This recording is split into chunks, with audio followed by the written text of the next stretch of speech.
असलामुअलैकुम। उम्मीद करनी हाँ तुसां ठीक हो सो, खैर खैरियत ना हो सो। ते अज की रेसिपी बहुत ही मज़ेदार ते बहुत ही टेस्टी है जड़ा असां अपनी अफतारी बनेसूँ। अफतारी स्पैशल रमज़ान स्पैशल रेसिपी तुहाडे किते असां घेन आए से ते बहुत ही ईजी रेसिपी है ते ताकू खासो ते बहुत मज़ा आसी ते बहुत ही टेस्टी रेसिपी यूनीक रेसिपी असां तुहाडे किते घेन आए से। उम्मीद है तक ज़रूर पसंद आसी। क्रिस्पी ब्रेड असां तुहाडे किते घेन आए से बहुत ही मज़ेदार बहुत ही टेस्टी। ते असां इक बनावन किते जड़ा है तैयारी करें से पहले असां घेन गिदे अपनी देगड़ी कढ़ाई ऑयल जितना साकू रिक्वायर्ड हो सी, जितना असां चीज़ां बनानी है उनके मुताबिक असां घिनसूँ ऑयल। उनदे विच असां स्टेसूँ अदरक आदि खड़ियाँ थूम को इवें बरीक बरीक कप के तुसां उको थोड़ा कर गिनने वाला इंदे तुसां सटने अदरक उनदा पेस्ट जड़ा है अदरक दा पेस्ट अच्छे तरीके नाल तुसां उको ज़रा हल्का हल्का ब्राउन कर गिनने वाला। इंदे तुसां सटने ने जी गाजरां, ठीक है। ते गाजरां तुसां सटनियां ते उन्ना कोई थोड़ा तुसां शैलो फ्राई कर गिनने, लेकिन इन्ना दा क्रंच जड़ा ज़्यादा ख़त्म ना थी वे क्रंच इन्ना दा बाकी रवे। थोड़ियां सारियां शिमला मिर्च तुसां चॉप करके सटो इंदे बरीक बरीक कप के।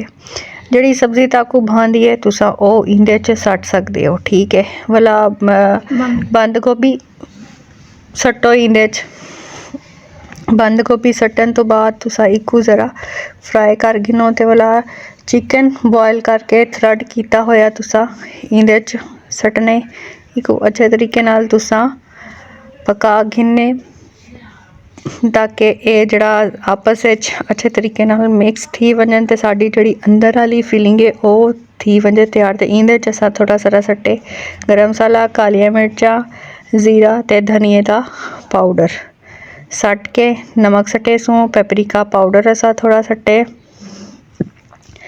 ठीक है। ते इको अच्छे तरीके नाल असा मिक्स कर घिनसूँ।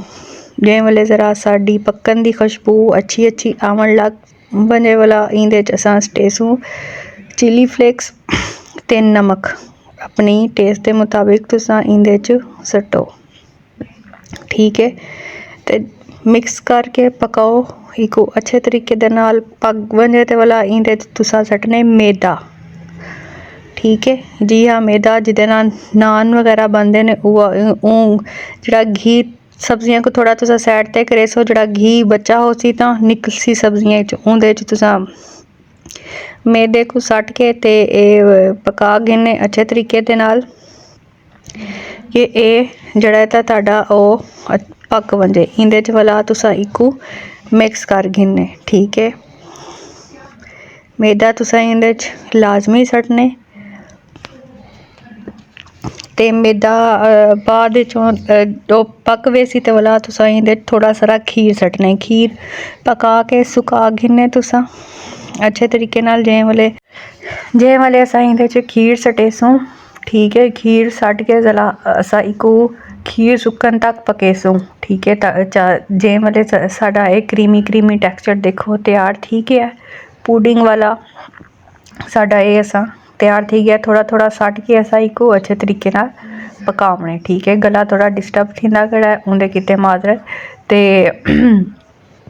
बाकी इको अच्छे तरीके नाल तुसां ये देखो साडा तकरीबन जूसी जड़ा था पुडिंग अंदर वाली तैयार थी गई है। ते अपनी ब्रेड गिननी है तुसां ब्रेड को तुसां एक ब्रेड दे तुसां 2 पीस कर गिनने। ब्रेड ते कंडे तुसां उतार गिनो इको वेस्ट क्या नहीं करना तुसां इको अपने जूसर बना के तुसां ब्रेड क्रम इंदे बहुत अच्छे ते बहुत मज़ेदार इंदे ब्रेड क्रम बनते ने, ठीक है। अंडा शंडा कुछ क्या नहीं तुसां फिलहाल इंदे विच सटना या कुछ जड़ी असी ताकू पुडिंग दसी है वो बस इया इंदे नाल इंदी फिलिंग करनी है तुसां ते आपस जड़े तले वाली है खोसी ते ये बई इंदे उत्ते असा लहसुन जड़ा असा 4 एक पीस दे 4 पीस काट के रखे ने। ये देखो इवें असा इको ऊपर बंद कर छड़े सो। ठीक है, तुसा इंदी लंबी शेप ही रख सकते हो। तो तुसा इन्ना एक पीस को तुसा दरम्यान च ही कट के छोटे छोटे ये जड़े हाथ च पकड़ी खड़े इन्हां दे तुसी 2 पीस ही बना के रख सकते हो। ये तुहाडे बहुत अच्छे स्नैक्स तैयार थी गए ने कि जेह्ड़े तुसें अफ्तारी जेह्ड़े लोकी फ्राई चीज़ां जिन्ना को ज़्यादा भांदियां ने ओह् खावन। ठीक है, हुण असां अंडा अपना घेन गी ते उंदे च ज़रा इक असां डिप करके ते ब्रेड क्रम असां बना गिते ने। ब्रेड क्रम असां इको ज़रा लेसूं अच्छे तरीके नाल ते हुण असां इन्हां को कर गिनसूं। डीप फ्राई नहीं करने, शैलो फ्राई असां करेसूं।